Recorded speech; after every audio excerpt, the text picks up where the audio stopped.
Assalamualaikum warahmatullahi wabarakatuh. Selamat pagi anak-anak. Jumpa lagi dengan Pak Guru dalam program pembelajaran jarak jauh. Kali ini kita akan belajar untuk kelas 5 sekolah dasar dengan tema yang pertama yaitu organ gerak hewan dan manusia.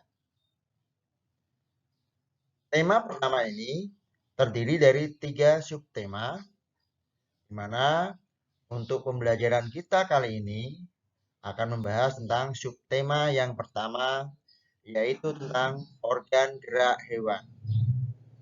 Anak-anak, untuk video pembelajaran kali ini dimulai dari pembelajaran yang pertama. Untuk itu, anak-anak harus sudah siap menghadapi buku tema, buku siswa tema 1, supaya pembelajarannya jadi lebih lancar. Nah, sebelum kita lanjutkan pembelajaran kita kali ini, mari kita awali dengan berdoa menurut agama dan kepercayaan masing-masing. Berdoa dipersilakan.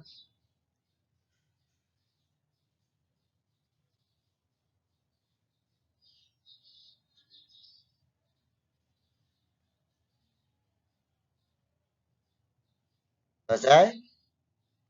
Anak-anak yang Pak Guru sayangi dan Pak Guru banggakan. Untuk lebih jelasnya seperti apa pembelajaran kita kali ini, mari kita ikuti video pembelajaran ini dari awal sampai akhir, supaya kalian bisa memahami maksud dan tujuan dari pembelajaran yang pertama ini. Sudah siap semua ya? Bagus.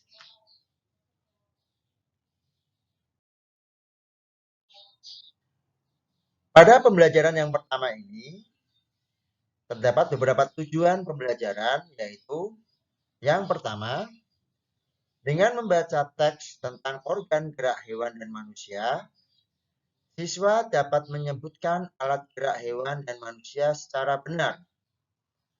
Harapannya, nanti setelah membaca teks, bacaan, kalian bisa menyebutkan alat gerak hewan dan manusia dengan benar. Yang kedua, dengan kegiatan membaca, siswa dapat menentukan ide pokok setiap paragraf dalam bacaan secara tepat.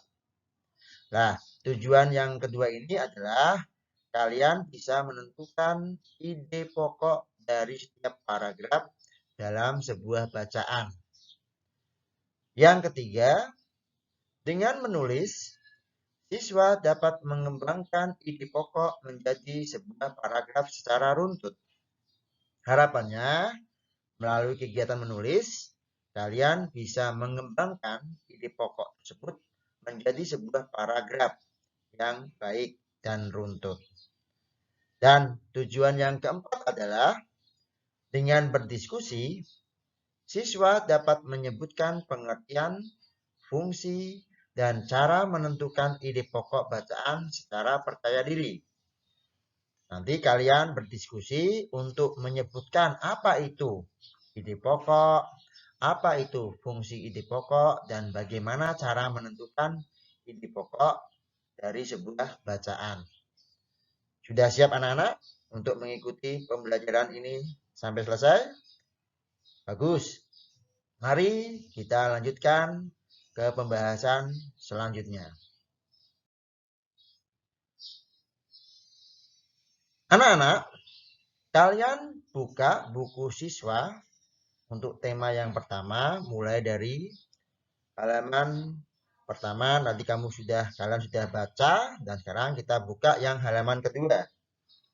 Di situ terlihat ada gambar aktivitas Edo dengan Pak Rudi.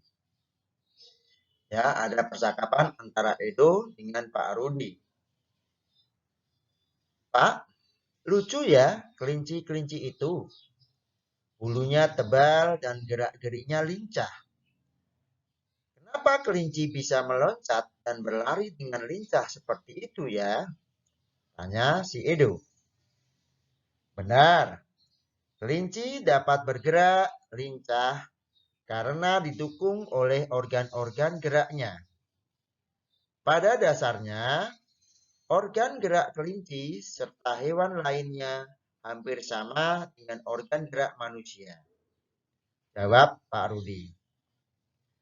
Nah, dari percakapan Edo dengan Pak Rudi, Edo berpikir dan membuat suatu kesimpulan bahwasanya tanpa organ gerak kita tidak bisa melakukan kegiatan apapun. Itu ya anak-anak ya. Nah, selanjutnya bagaimana? Kita ikuti slide selanjutnya. Anak-anak, di buku tema kalian di halaman ketiga akan kalian jumpai bacaan yang berjudul organ gerak manusia dan hewan. Nah, tentunya kalian sudah membacanya ya. Nah, sekarang mari kita baca kembali bersama-sama dengan teman yang lainnya. Organ gerak manusia dan hewan. Salah satu ciri dari makhluk hidup adalah bergerak. Secara umum, gerak dapat diartikan berpindah tempat atau perubahan posisi sebagian atau seluruh bagian dari tubuh. Makhluk hidup akan bergerak apabila ada rangsangan yang mengenai sebagian atau seluruh bagian tubuhnya. Gerak pada manusia dan hewan menggunakan organ gerak yang tersusun dalam sistem gerak. Organ gerak berguna untuk berjalan, berlari, melompat, meloncat, memegang, menggali, memanjat, berenang, dan sebagainya. Organ gerak pada hewan dan manusia memiliki kesamaan.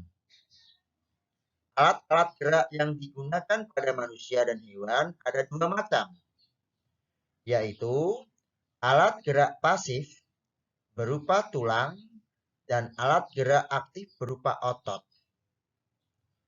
Kedua alat gerak ini akan bekerja sama dalam melakukan pergerakan.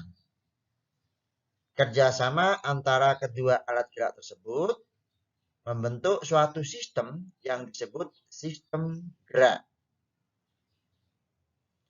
Selanjutnya anak-anak di paragraf keempat, tulang disebut alat gerak pasif karena tulang tidak dapat bergerak dengan sendirinya. Tanpa adanya alat gerak aktif yang mempengaruhi tulang, maka tulang-tulang pada manusia dan hewan akan diam dan tidak dapat membentuk alat pergerakan yang sesungguhnya. Walaupun merupakan alat gerak pasif, akan tetapi tulang mempunyai peranan yang besar dalam sistem gerak manusia dan hewan. Otot disebut alat gerak aktif karena otot memiliki suatu senyawa kimia yang membuatnya dapat bergerak. Pada saat otot yang menempel pada tulang bergerak, otot tersebut akan membuat tulang menjadi bergerak. Nah, itu tadi bacaan yang berjudul organ gerak manusia dan hewan yang membahas tentang adanya alat gerak aktif dan alat gerak pasif, yaitu berupa tulang dan otot, serta fungsi-fungsi dari alat gerak tersebut. Nanti anak-anak bisa membacanya kembali, mengulang-ulang bacaannya kembali, supaya jauh lebih memahami apa yang ada dalam bacaan tersebut. Semakin banyak membaca, nanti semakin paham dan bisa mengerti, serta nantinya harapannya bisa mengerjakan soal-soal yang diberikan oleh Bapak Ibu Guru. Baik anak-anak, kita lanjutkan ke materi selanjutnya.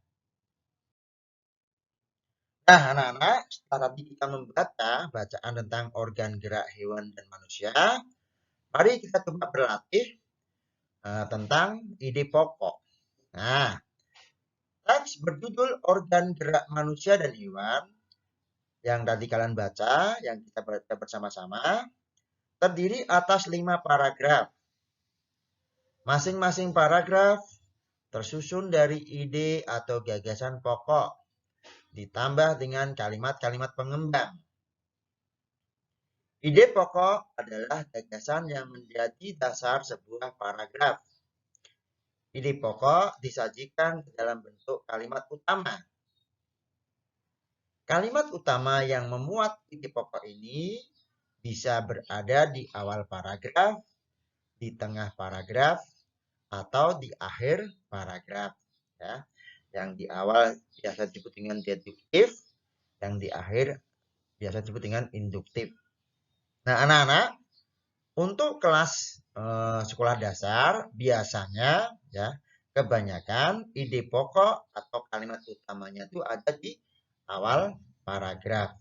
Biasanya ya kebanyakan.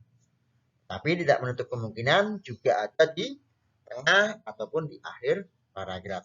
Namun pengalaman yang sudah untuk kelas sekolah dasar biasanya ide pokok ataupun kalimat utama itu berada di awal paragraf. Nah, contohnya ini. Pada paragraf pertama, ide pokoknya adalah salah satu ciri dari makhluk hidup adalah bergerak. Ini bacaan di awal paragraf, di kalimat yang pertama. Kemudian ada kalimat pengembangnya apa? Kalimat pengembangnya di kalimat yang kedua sampai yang terakhir. Ya. Secara umum, gerak dapat diartikan berpindah tempat atau perubahan posisi sebagian atau seluruh bagian dari tubuh makhluk hidup. Sebagai kalimat pengembangnya. Jadi dalam sebuah paragraf itu hanya ada satu ide pokok atau satu kalimat utama. Begitu ya anak-anak ya. Baik, untuk bisa memahami apa itu ide pokok dan kalimat pengembangnya, mari kita mencoba mengerjakan latihan soalnya.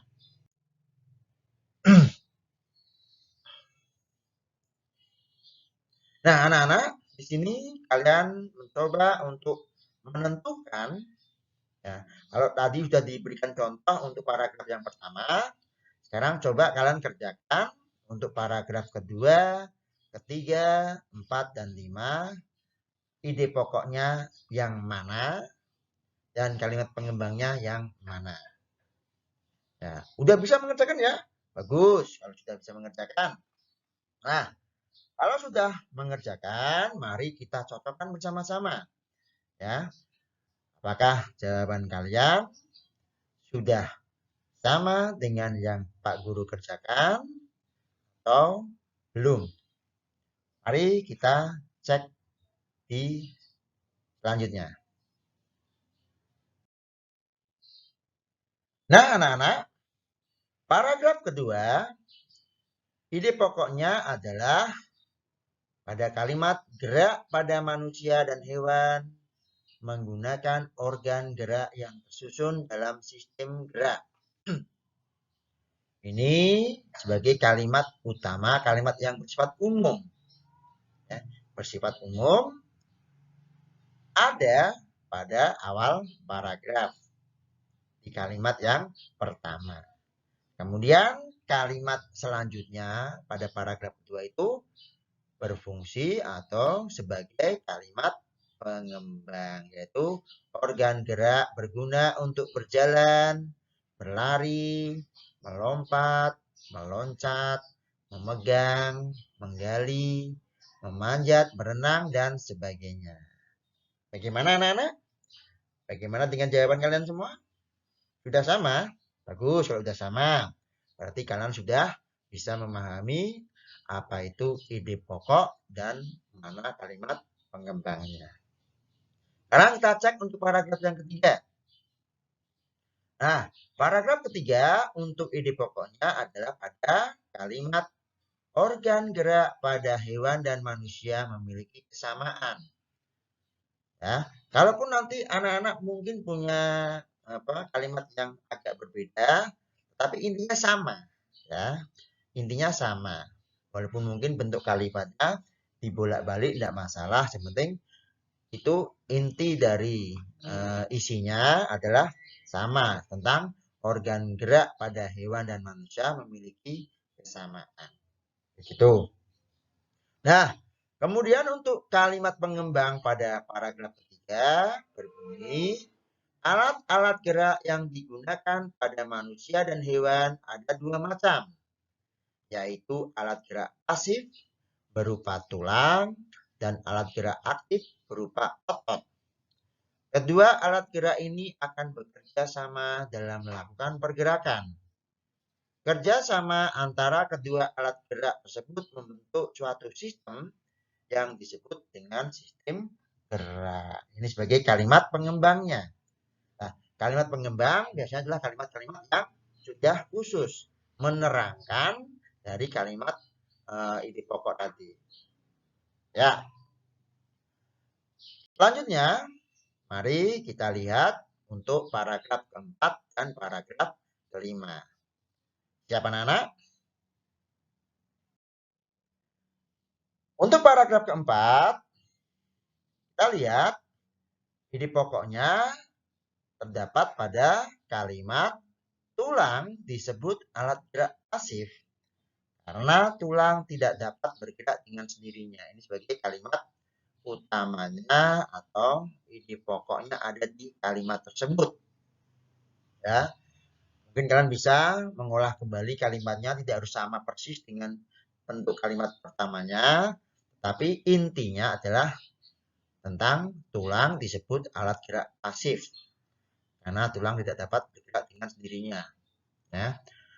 Terus kemudian untuk kalimat pengembangnya otomatis adalah kalimat setelah dari kalimat pertama ini, ya, yang berbunyi tanpa adanya alat gerak aktif yang mempengaruhi tulang, maka tulang-tulang pada manusia dan hewan akan diam dan tidak dapat membentuk alat pergerakan yang sesungguhnya.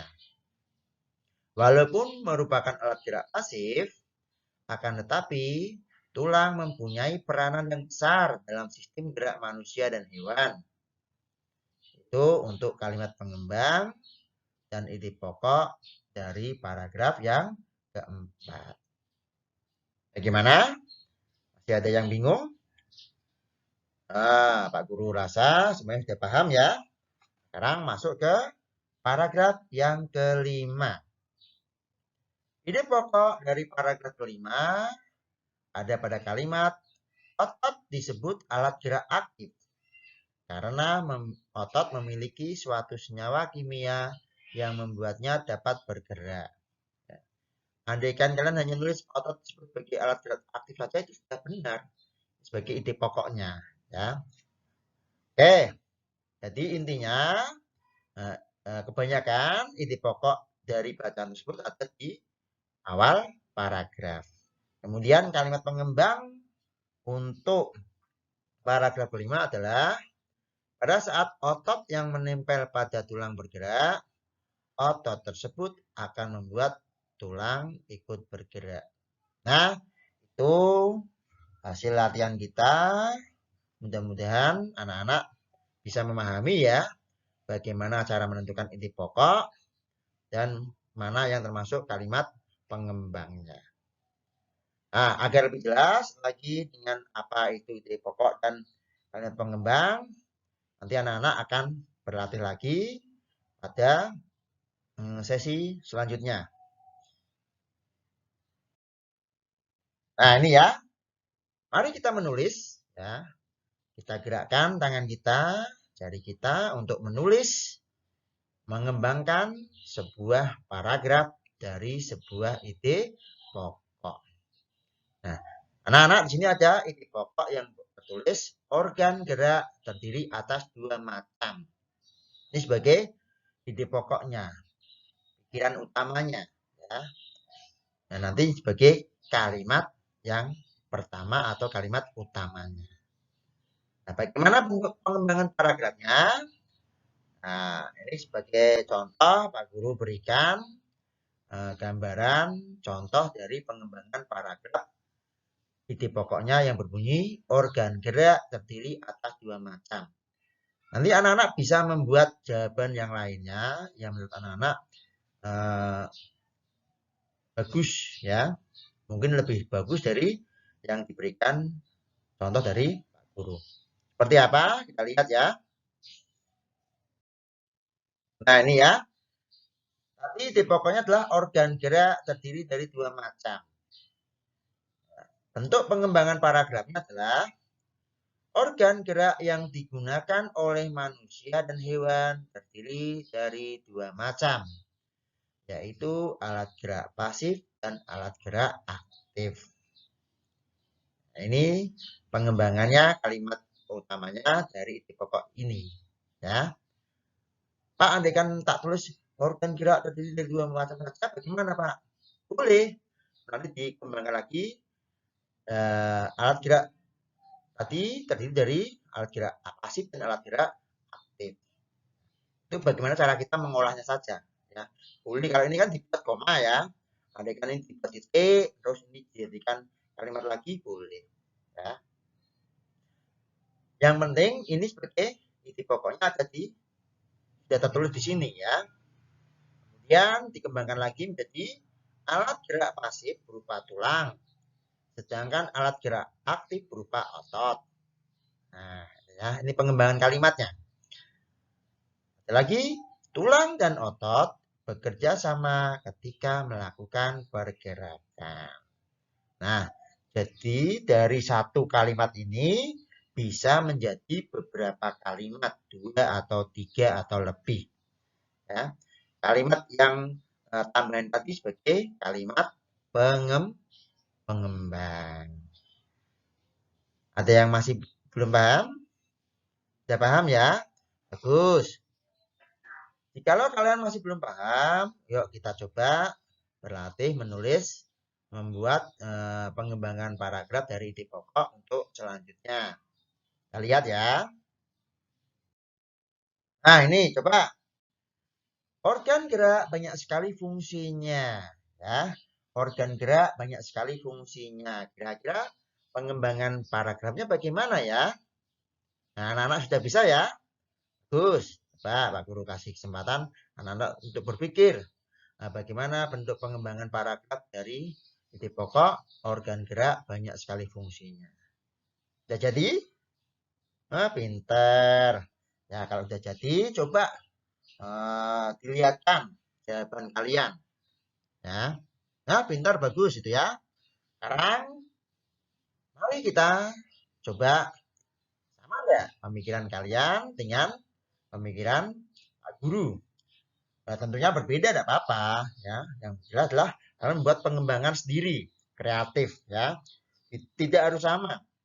Ya, justru di sini diharapkan adalah kreativitas yang berbeda dari anak-anak supaya kalian jauh lebih cemerlang pikirannya.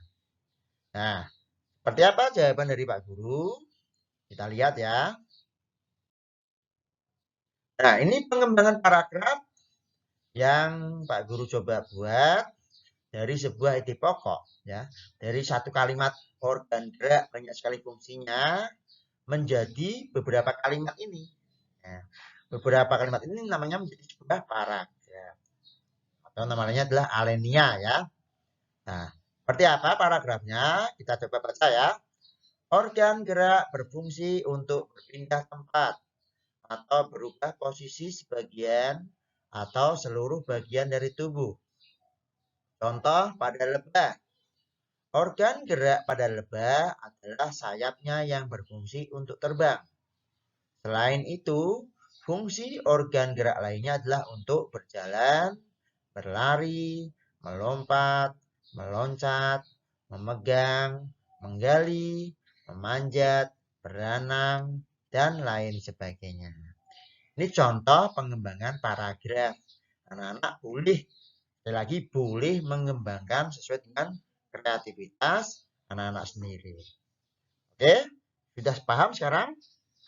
Bagus, kalau sudah paham, mari kita lanjutkan dengan berikutnya. Nah, coba ini ada satu ide pokok lagi, kita kembangkan bersama-sama ya. Tanpa organ gerak, manusia tidak dapat bergerak. Nah, bagaimana kalimat pengembangannya atau paragraf pengembangannya bagaimana? Nah, anak-anak coba baca dulu Ya, udah jadi ya. Pintar yang udah jadi. Belum? Oh, enggak apa-apa. Yang belum, coba berpikir lagi. Ya, dari ide pokok tanpa organ gerak, manusia tidak dapat bergerak itu bagaimana bentuk kalimat pengembangannya? Paragraf pengembangannya seperti apa? Nah, Pak Guru kasih contohnya. Sekali lagi, anak-anak harus bisa berkreativitas sendiri sesuai dengan imajinasi pemikiran sendiri. Maka itu harus banyak membaca. Oke ya. Ini contohnya. Tanpa organ gerak, manusia tidak dapat bergerak. Isi pokoknya lah menjadi manusia tidak dapat bergerak karena tidak ada yang membantu untuk berjalan atau bergerak. Manusia bergerak dengan bantuan tulang dan otot. Tanpa tulang, manusia tidak dapat berdiri tegak dan tidak ada yang melindungi organ-organ penting. Tanpa otot, manusia juga tidak bisa bergerak karena tanpa otot, tulang akan menjadi sangat rapuh. Oh, semua organ gerak sangat penting untuk kehidupan kita. Itu bentuk pengembangan paragraf dari ide pokok tanpa organ gerak, manusia tidak dapat bergerak. Baik anak-anak, sudah paham semua ya? Alhamdulillah kalau sudah paham. Lanjutan nanti kita bisa lanjutkan ke pembelajaran selanjutnya. Nah, selanjutnya coba kita diskusikan bersama-sama. Ya.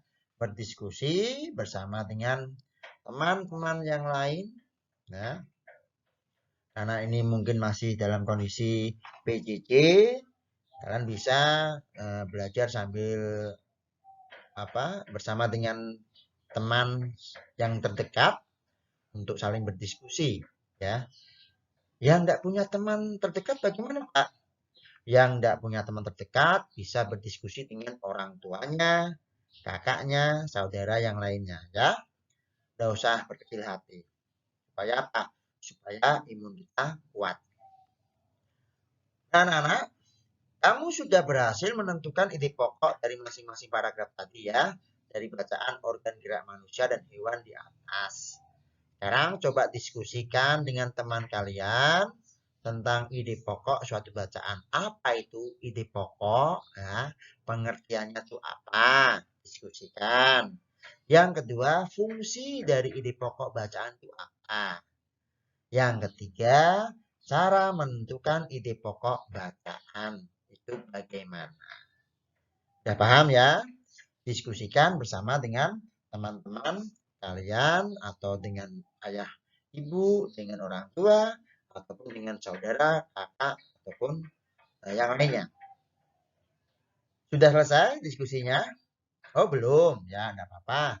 Pak Guru kasih kesempatan lagi untuk berdiskusi. Nanti kita cocokkan jawaban kalian apakah sudah sama atau berbeda. Berbeda tidak masalah ya, berbeda tidak masalah. Karena kalian mungkin mengambil dari sumber-sumber yang berbeda juga. Ya. Tidak harus sama, yang penting intinya adalah kesamaan. Tidak harus sama persis ya. Bagus. Yuk kita cek jawaban kalian dengan jawaban Pak Guru. Nah, pertama, pengertian ide pokok bacaan. Pengertian ide pokok bacaan adalah ide yang menjadi pokok atau pikiran utama dalam mengembangkan paragraf suatu bacaan. Jadi ide pokok adalah ide yang menjadi pokok atau pikiran utama dalam mengembangkan paragraf suatu bacaan. Intinya, ide pokok bacaan adalah inti bahasan dari bacaan tersebut. Nah, bagaimana? Apakah ada yang sama dengan jawaban Pak Guru? Nah, berbeda bagus, tidak apa-apa.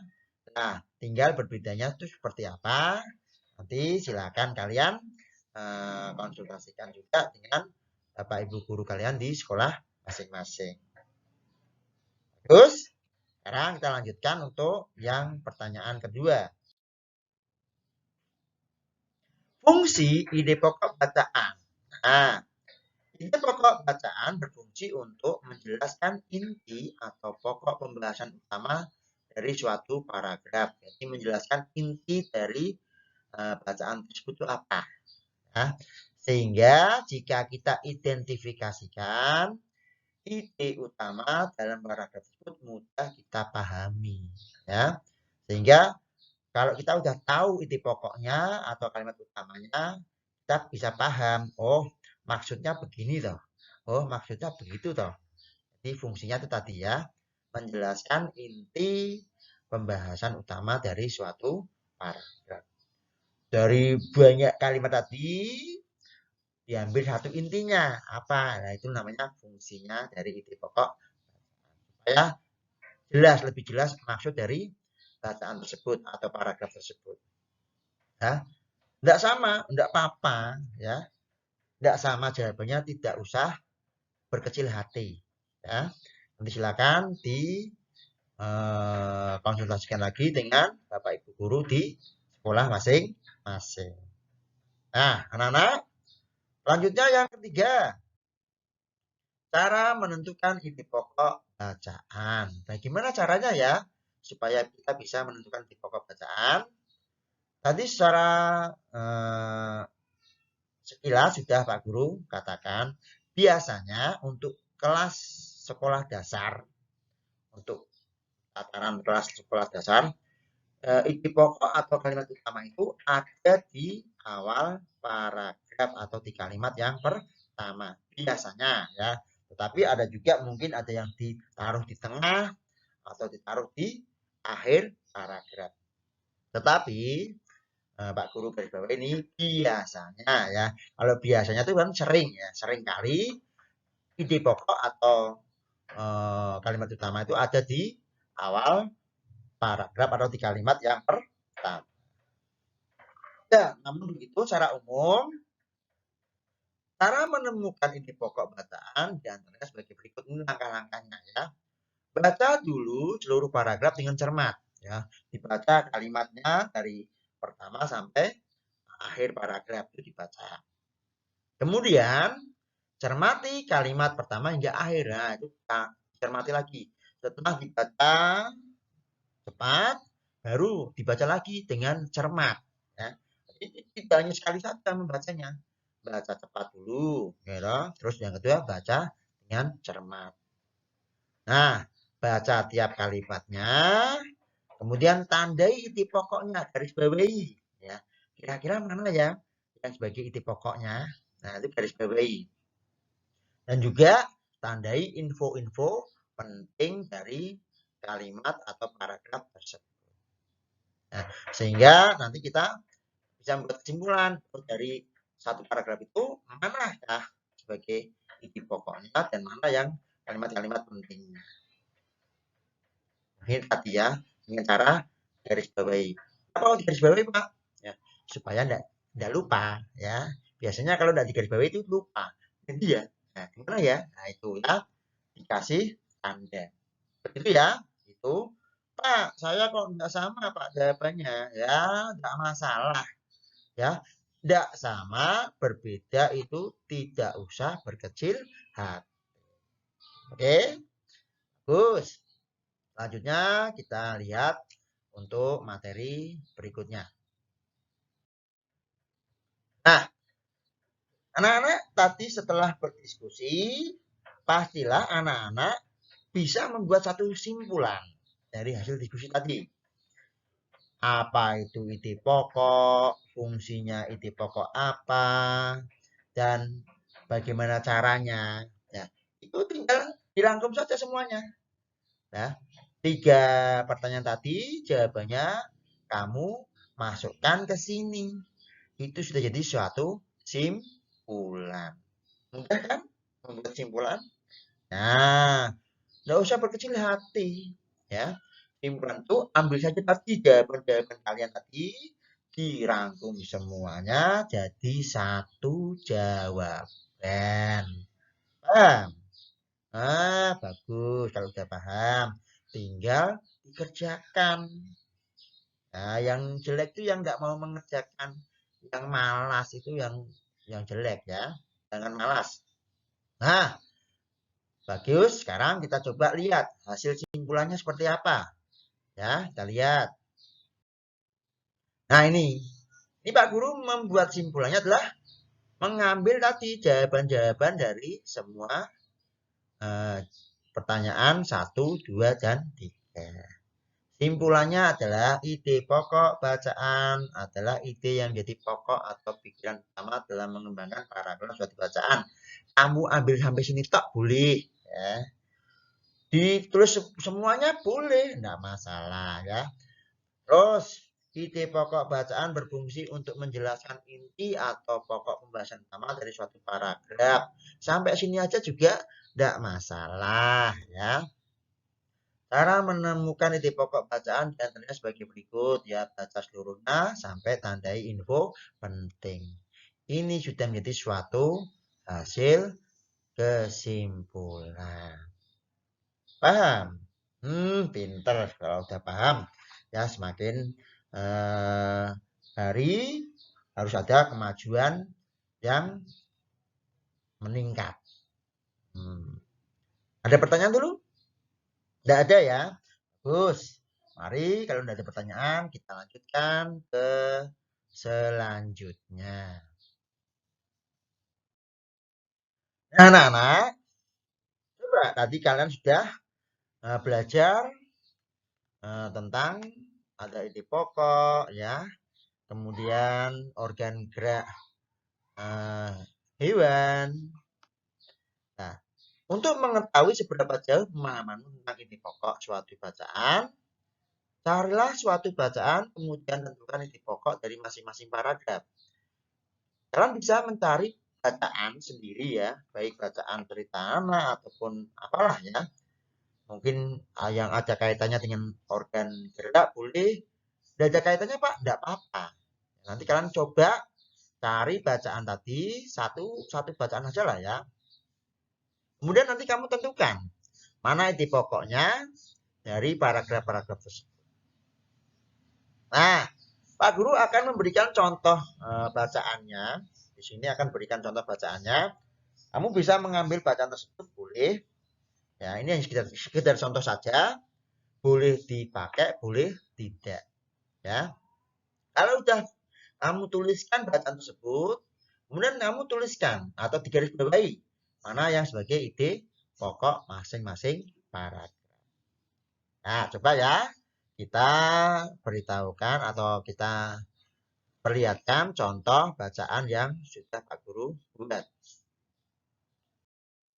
Nah, Pak Guru punya bacaan yang berjudul Anak Gembala yang Nakal. Ya. Nih, di sebuah desa ada seorang anak gembala yang mendapatkan tugas dari seorang saudagar kaya untuk menggembalakan domba-dombanya. Ia mendapatkan pesan dari sang majikan untuk menjaga dombanya dengan baik dan berteriak minta tolong jika ada serigala yang datang. Ini paragraf pertama. Kira-kira mana ide pokoknya? Nah, ide pokoknya ini.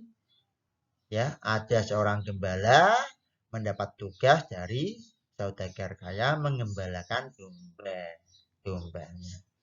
Kalian boleh tulis dari awal sampai domba-dombanya ini boleh atau diringkas ya. Ya, langsung aja. Ada seorang anak gembala mendapat tugas dari saudagar kaya mengembalakan domba-dombanya. Di kalimat apa kata-kata yang tidak perlu boleh dihilangkan. Itu ya. Sudah paham? Terus yang paragraf kedua, ketika mengembala di padang rumput, anak tersebut merasa bosan. Ia pun berbuat jahil dengan berteriak minta tolong. Padahal tidak ada serigala yang mendatanginya. Mendengar suara teriakan anak gembala, para warga pun berdatangan hendak menolong. Tapi bukan serigala yang ditemukan, malah anak gembala yang tertawa terbahak-bahak karena berhasil menipu warga desa. Ini paragraf yang kedua. Mana coba ide pokoknya? Nah, ini di kalimat pertama ini ya. ketika mengembala di padang rumput, anak tersebut merasa bosan. Nah, dibuat aja anak atau penggembala tersebut merasa bosan ketika di padang rumput boleh ya. Nah, kalimatnya dibolak-balik boleh. Yang penting maksudnya sama. Nah, ini ada yang ketiga, kenakalan anak gembala tersebut pun dilakukan beberapa kali. Dan setiap kali warga mendatangi teriakan anak gembala, lagi-lagi si anak gembala hanya tertawa saja. Sampai pada suatu hari benar-benar datang segerombolan serigala hendak memangsa domba yang digembalakan.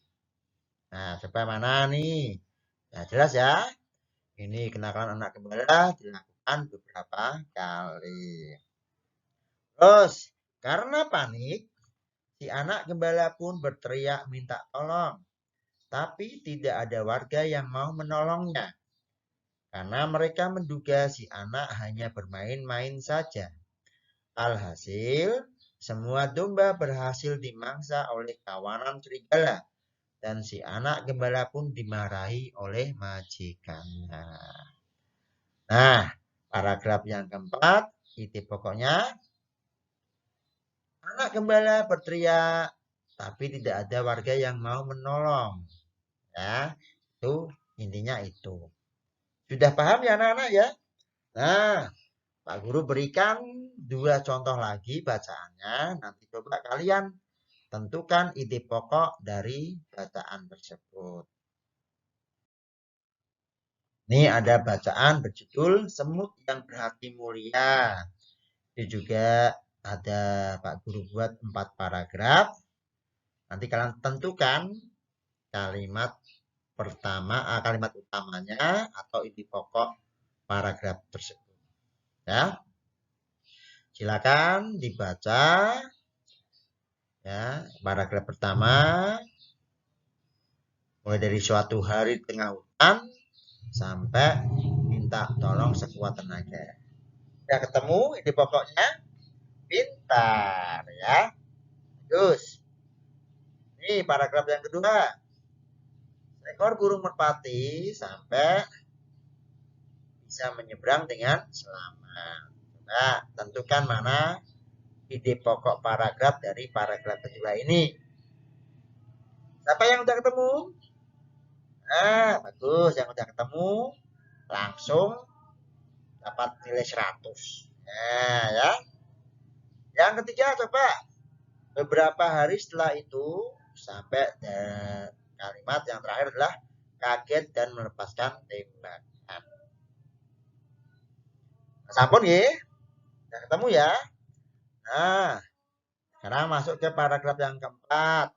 Untungnya tembakannya meleset dan merpati pun bisa kabur sampai yang saling tolong menolong. Siapa yang udah ketemu jawabannya untuk di pokok paragrafnya? Tunjuk jari. Bagus.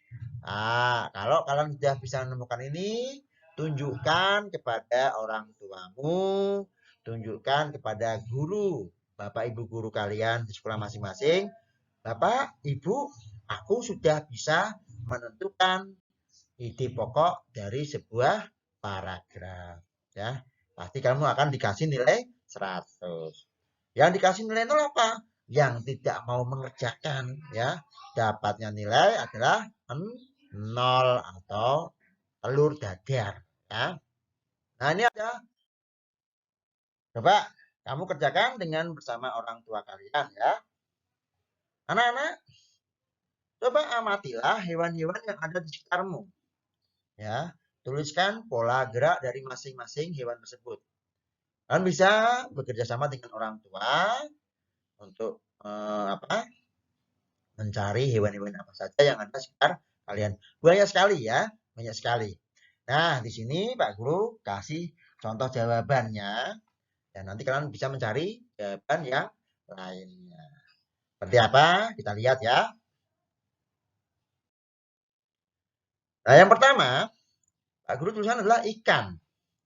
Organ geraknya adalah berupa sirip dan ekor ya. Fungsinya untuk apa? untuk membantu ikan bergerak maju mundur, belok ke samping kanan kiri, maupun untuk berbalik arah.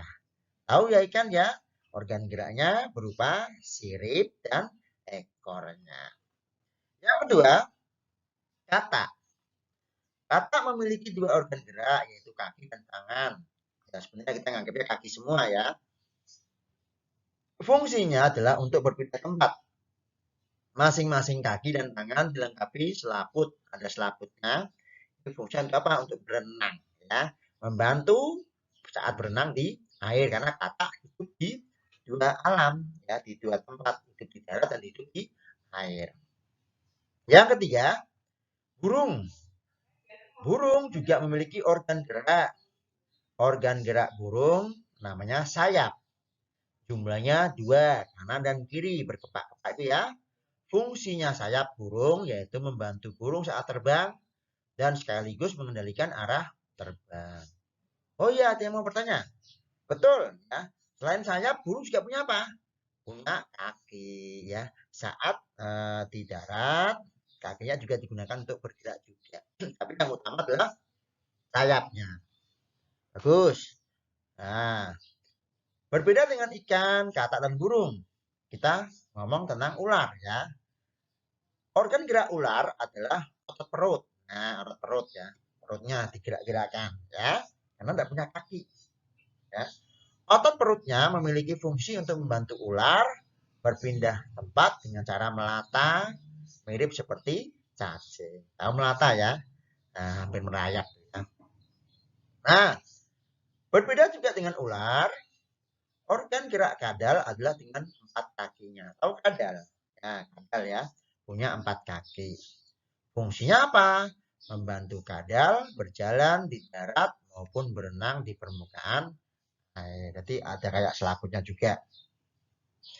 Kemudian seperti kadal, organ gerak hewan kambing, dan sejenis hewan-hewan ternak lainnya, sapi, kerbau, itu adalah juga menggunakan 4 kaki. Fungsinya apa? Untuk membantu kambing berpindah tempat, berjalan ataupun berlari. Ini hanya contoh anak-anak ya. Hanya contoh, pasti kalian memiliki jawaban lain. Ya, jawaban lain yang berbeda tentunya. Karena apa? Nama hewan itu banyak sekali, tidak hanya 6, 5, tapi ratusan. Ya, bahkan mungkin ribuan. Kalian cuma menyebutkan 5 saja atau 10 saja, bisa kan? Nah, bagus ya. Yang belum mendapatkan jawaban, amati. Hewan apa yang ada di sekitar kalian. Ya, banyak sekali ya. Tidak usah yang jauh-jauh, yang dekat-dekat saja. Oke anak-anak, Pak Guru rasa cukup sekian untuk pembelajaran kita hari ini. Alhamdulillah tidak terasa sudah sampai akhir pembelajaran. Baiklah anak-anak, pesan Pak Guru, selama dalam pembelajaran jarak jauh atau daring ini, anak-anak harus tetap menjaga kesehatan, nah, karena musimnya ini masih dalam suasana pandemi COVID-19. Utamakan 5M ya. Pokoknya yang MM ya, menjaga jarak, mencuci tangan ataupun semua badan kita dengan menggunakan air dan sabun, airnya yang mengalir. Kemudian banyak-banyak mengkonsumsi vitamin ataupun makanan yang bergizi, menggunakan masker ya. Nah, Pak Guru tidak pakai masker. Pak Guru ini di rumah sendirian ya. Tidak perlu pakai masker karena alhamdulillah keluarga Pak Guru alhamdulillah sehat semua. Kita berdoa semoga juga keluarga anak-anak di rumah juga dalam keadaan sehat walafiat. Jikalau ada yang merasa sakit ataupun merasa tidak enak badan, mari kita doakan bersama-sama. Semoga mereka semua lekas sembuh, diberi kesembuhan oleh Tuhan Maha Kuasa, Tuhan yang Maha menyembuhkan, Allah Subhanahu wa taala. Demikian dari Pak Guru, kurang lebihnya mohon maaf. Sampai jumpa lagi di pembelajaran yang kedua. Terima kasih. Wassalamualaikum warahmatullahi wabarakatuh. Dak dak. Jangan lupa berikan komentar yang positif di link YouTube Pak Guru dan subscribe bagi yang belum subscribe link tersebut. Oke, sip.